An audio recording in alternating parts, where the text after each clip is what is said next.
risk assessment and strategy decides that these are the building blocks for national resilience to shocks that are clearly not avoidable, unpredictable, then it's about also finding more appropriate strategic ways of raising the revenue.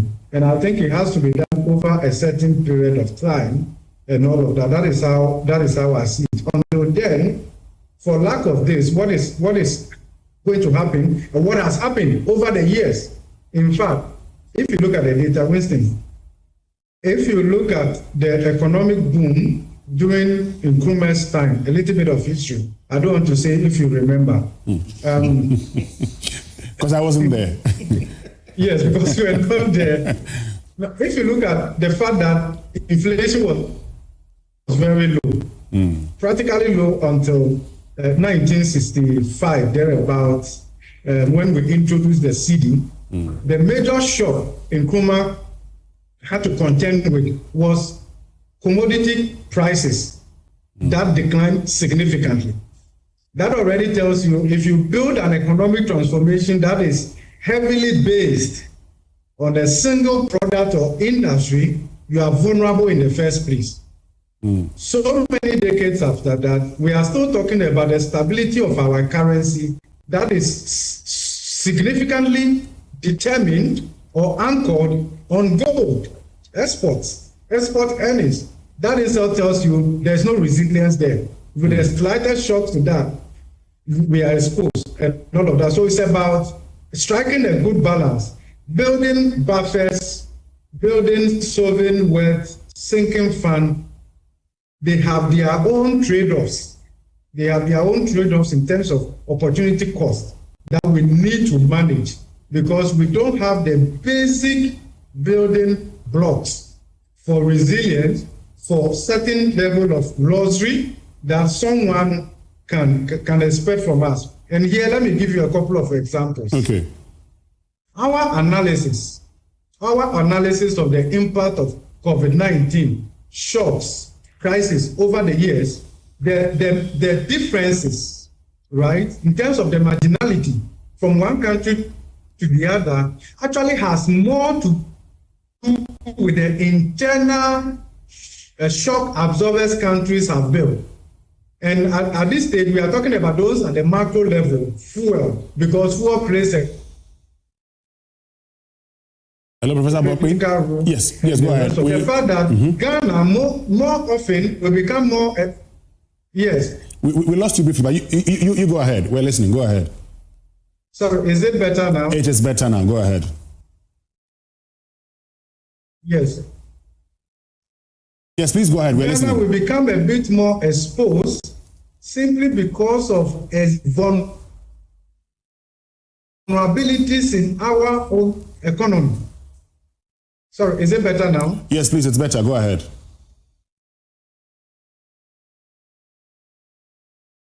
Because of lack of resilience in the basic building blocks of our economy. That is where it comes to.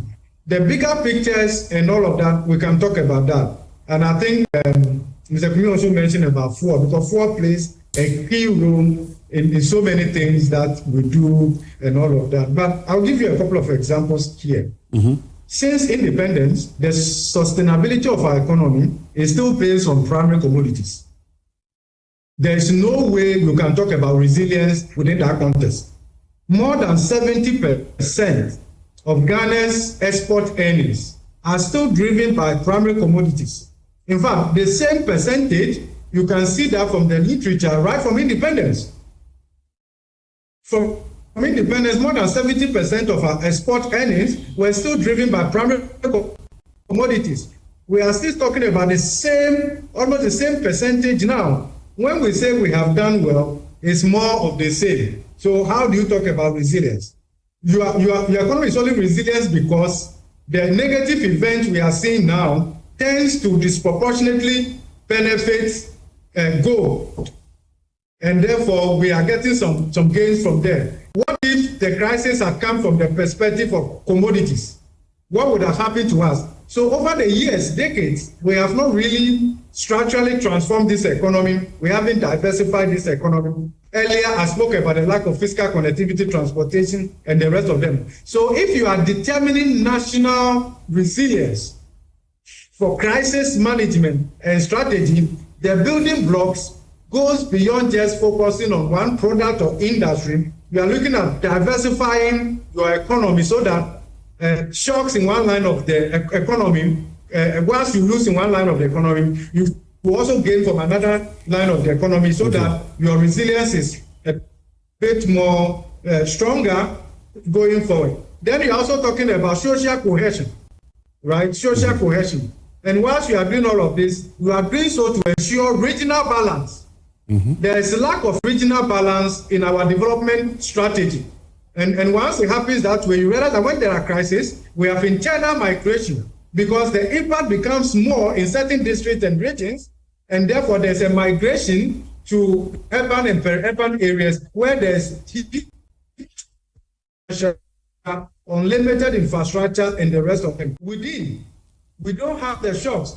With minimal rain in Accra, every place is flooded. You can't be talking about resilience. So I think that this is a conversation we need to sustain. And we're also talking about governance, effective governance, transparency, disclosure, direct investment, portfolio flows, and private capital. Wasting. It will interest you to note that the reason we talk about lack of funding and challenges in Africa is not because Africa doesn't have resources. In fact, Africa is a net creditor to the rest of the world. Africa is a net creditor to the rest of the world. Africa is the only continent, and Ghana for that matter, where water flows upwards and there's redistribution of wealth. It's simply because we have not built governance institutions that fosters trust in government and government institutions that allows us to plow back our own funding to finance our development outcome and own the development process. So at the end of the day, even if you check in Ghana here, and that is why some of us were so much against domestic debt testing. If you check in Ghana here, the upper middle income class are essentially looking at how they can externalize their wealth, invest offshore as a form of security and the rest of them. Meanwhile, it's the same country that needs resources to invest in critical infrastructure and the rest of them. So in building resilience, it's not like a big ticket project you want to look at. You are looking at a gamut of factors, building blocks that must come together to build confidence, national cohesion, from governance to product innovation to technology and all of that. All of that must work together and reinforce each other. Then you are saying that you are building national resilience. Otherwise, we can talk about funding maybe strategic reserves with oil and the rest of them. If the micro regional level issues are not addressed with, we will still be affected, impacted more, and Ghanaians will be exposed. Okay. So that's why I'm saying that we should adopt an effective economic governance approach, infrastructure transformation, product diversification, structural transformation as a package to resilience rather than an isolated case of, let's say, strategic reserves with oil. I'm not saying it's not important, but you can have the oil. The lack of fiscal connectivity, the cartel in the transportation, and all of that will take a lot away from cushioning the average Ghanaian. Okay. Thank you very much, Professor Godfrey Bokpin. Let me get to Gabi Kumi. We'll wrap up with Dr. David Fosudote in studio. Gabi Kumi, finally, I know you want to talk about how we can also, get this, but when you made the point that I said I was shocked, one of your industry players has been telling me, I should ask you, how come you have just one discharging point? Maybe you have